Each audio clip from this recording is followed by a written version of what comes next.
शेतकरी समृद्ध व्हावे, शेतकऱ्याला तंत्रज्ञानाची जोड लागावी याच अनुषंगाने महाराष्ट्र राज्याचे कृषी मंत्री धनंजय मुंडे यांच्या संकल्पनेतून पळई शहरामध्ये 5 दिवसीय राज्यस्तरीय कृषी महोत्सवाचं आयोजन करण्यात आले आहे। या ठिकाणी आज संपूर्ण तयारी झालेली दिसून आहे। दुपारी कृषी महोत्सवाचं उद्घाटन होणार आहे। आपण या ठिकाणी सुंदर बसण्याची देखील या ठिकाणी व्यवस्था करण्यात आलेली आहे, ज्या ठिकाणी हजारोच्या संख्येने शेतकरी या ठिकाणी बसतील।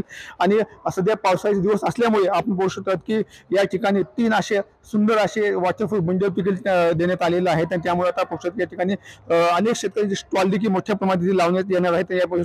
या स्टॉलमध्ये कृषी लिखित असेल, ड्रीप असेल, सिंचन ड्रीप असेल, गृहोपयोगी वस्तू असतील, फ्रूट झोन असेल, शासकीय दालन असेल, अशा अनेक स्टॉलचे या ठिकाणी लावण्यात आले। त्यामुळे त्या शेतकऱ्यांना आपल्याला या ठिकाणी स्टॉल देखील लावता येणार आहेत। आणि या ठिकाणी दुपारी 1 वाजता केंद्रीय कृषी मंत्री श्री राजनाथ सिंग, शिवराज सिंग चौहान यांचे उद्घाटन होणार आहे। यांच्यासोबत तसेच राज्याचे मुख्यमंत्री एकनाथजी शिंदे असतील, दोन्ही उपमुख्यमंत्री यांचेही उपस्थित लाभणार आहे। तसेच पंकजा मुंडे असतील, धनंजय मुंडे असतील, या कार्यक्रमाचे उद्घाटन दुपारी 1 वाजता हे उद्घाटन होणार आहे। संपूर्ण या ठिकाणी तयारी झालेली दिसून येत आहे।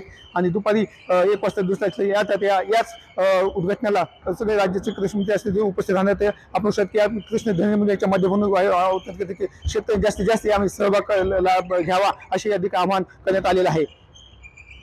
त्यामुळे प्रश्न विकास वाघ, संभाजी मुंडे, टीव्ही मराठी, पळई, बीड।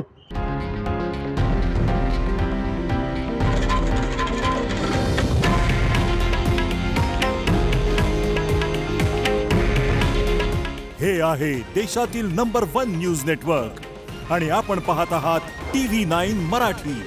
काळजी तुमची, हित महाराष्ट्राचं।